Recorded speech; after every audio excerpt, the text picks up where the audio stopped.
The Aurora, Texas UFO crash of 1897 stands as one of the most peculiar and debated incidents in the annals of unexplained phenomena. Predating the infamous Roswell incident by half a century, this incident blends elements of extraterrestrial speculation, historical context, and small-town folklore into a narrative that continues to captivate UFO enthusiasts and skeptics alike. Reported in a single newspaper article at the time, the story describes a mysterious airship crashing into a windmill, killing its alleged Martian pilot, and sparking a mystery that endured for over 125 years. This video will delve into the details of the incident, its historical backdrop, the key players, the aftermath, and the ongoing debate over its authenticity. On April 17th, 1897, according to an article published 2 days later in the Dallas Morning News, a strange event unfolded in Aurora, a small farming community about 25 miles northwest of Dallas, Texas.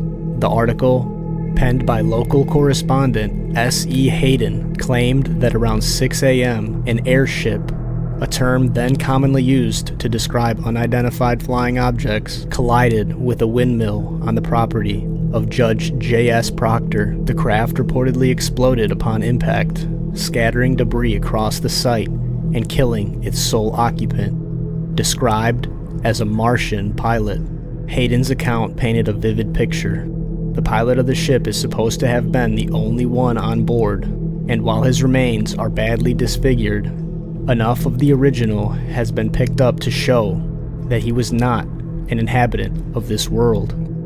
The article went on to note that the wreckage was composed of an unknown metal resembling a mix of aluminum and silver, and that papers found in the debris were covered in hieroglyphic-like markings, indecipherable to the onlookers.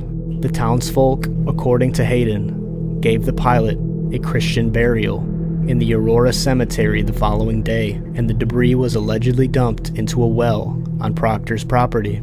To understand the Aurora incident, it's essential to place it within the broader context of the late 19th century, particularly the Great Airship Mystery that swept the United States between 1896 and 1897. During this period, hundreds of people across the Midwest and Southwest reported sightings of cigar-shaped, propeller-driven craft floating through the skies, decades before the widespread development of manned aircraft. These sightings, often covered by local newspapers, fueled speculation about secret inventors, extraterrestrial visitors, or even divine omens. In November 1896, the phenomena kicked off in California with reports of illuminated airships, and by early 1897, it had spread eastward. Texas alone saw dozens of sightings, with descriptions ranging from glowing lights to mechanical contraptions. The Aurora crash occurred near the tail end of this wave, adding a dramatic twist. While most reports described airships merely passing overhead, Aurora claimed a physical encounter with catastrophic consequences. The mention of a Martian pilot also reflected the era's fascination with Mars, spurred by astronomer Percival Lowell's theories about Martian canals and the recent publication of H.G. Wells' The War of the Worlds in 1898. The primary source of the Aurora story is S.E. Haydon, a local cotton buyer and occasional correspondent for the Dallas Morning News. Little is known about Haydon beyond his role as a community member, but his article is the linchpin of the tale. Judge J.S. Proctor, the windmill's owner, is another central figure, though no direct statements from him survive. The article implies that multiple townspeople witnessed the aftermath, but no specific names or affidavits accompany the report, a notable weakness in its credibility.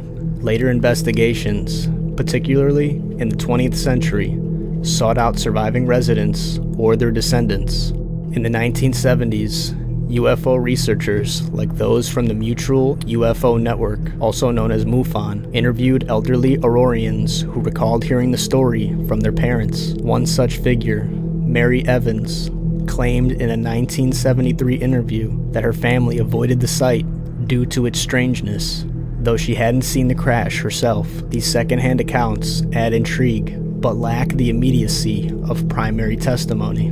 Following the alleged burial, the story faded from the headlines, and Aurora returned to obscurity until the UFO craze of the mid-20th century reignited interest. In 1947, the Roswell incident brought extraterrestrial crashes into the mainstream, prompting enthusiasts to revisit Aurora. By then, physical evidence was scarce, the windmill was long gone, and the well had reportedly been sealed or filled in. The grave marker for the Martian, described by some as a small stone with a crude airship etching, mysteriously disappeared in the 1970s, possibly stolen or removed by skeptics or believers. Multiple investigations ensued. In 1973, MUFON researchers attempted to excavate the gravesite, but were blocked by local authorities and cemetery caretakers who cited property rights and lack of evidence. Metal detectors picked up anomalous readings near the supposed burial spot,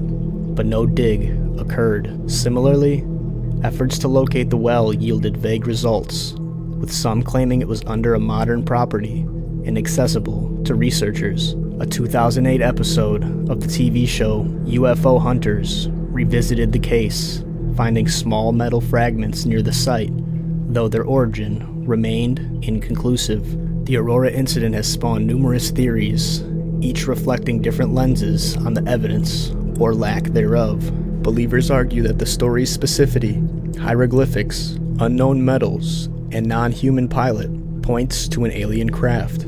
The removal of evidence, they suggest, could indicate a rudimentary cover-up by locals or authorities unprepared for such an event. Skeptics contend that Haydon fabricated the tale to boost Aurora's profile. The town was struggling economically in the 1890s, overshadowed by a railroad bypass and a ball weevil outbreak. A sensational story could have been a bid for tourism or notoriety, a tactic not uncommon in the era's competitive newspaper landscape. Some proposed the airship was a human invention, perhaps an early glider or balloon, misunderstood by rural witnesses. The Martian might have been a mangled pilot in unusual gear, and the crash exaggerated into myth. The story could reflect the airship hysteria's influence, with locals projecting collective anxieties and imagination onto a mundane event like a meteor strike or windmill collapse. Despite its ambiguity, the Aurora crash holds a unique place in UFO lore as one of the earliest recorded crash narratives. It has inspired books, documentaries, and even a 1986 mockumentary, The Aurora Encounter, a historical marker erected in the Aurora Cemetery in the 1970s. Worley acknowledges the tale, stating, "This site is also well known because of the legend that a spaceship crashed nearby in 1897 and the pilot, killed in the crash, was buried here." The marker's tongue-in-cheek tone reflects the town's ambivalence, embracing the story as heritage while dodging firm endorsement. The incident also highlights the challenges of investigating historical UFO claims. With no photographs, physical artifacts, or corroborated witnesses, it rests on a single article and oral tradition. Yet its persistence speaks to humanity's enduring fascination with the unknown, amplified by its Wild West setting and pre-aviation timing. The Aurora, Texas UFO crash of 1897 remains an enigma, a collision of fact, fiction, and frontier spirit. Whether it was a genuine extraterrestrial encounter, a clever hoax, or a misunderstood mishap, the story's survival over a century underscores its allure. It lacks the hard evidence of later cases like Roswell, but its simplicity and strangeness makes it a foundational piece of UFO mythology. Today, Aurora's quiet cemetery and overgrown fields offer no answers, only whispers of a Martian visitor who may or may not have met his end under a Texas sky. The truth, like the airship itself, remains out of reach.